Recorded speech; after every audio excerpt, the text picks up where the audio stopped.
Azam puasa tahun ni. Ya, azam puasa tahun ni, kalau boleh puasa full lah, full. Cuma hari-hari tu separuh hari lah.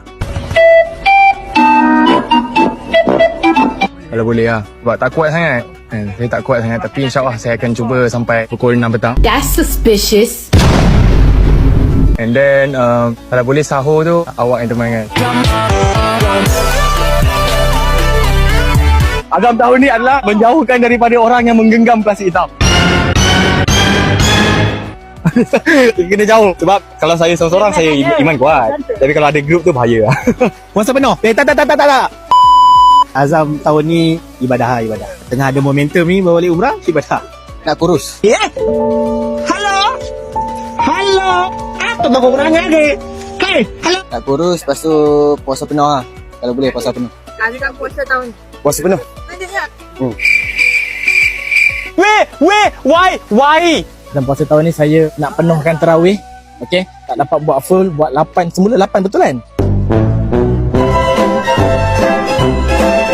Okey, buat 8 pun okey. Tapi saya nak setiap hari saya nak tarawih. Itu azam saya untuk puasa tahun ni. Allahu Akbar. Azam puasa tahun ni, saya nak jauh daripada Arul lah.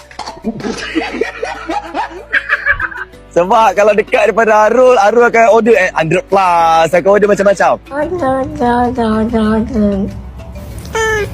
Sebab nak bertenaga waktu berbuka, waktu sahur kan minta macam tu. Apalah itu azam nak jauh pada Arul lah.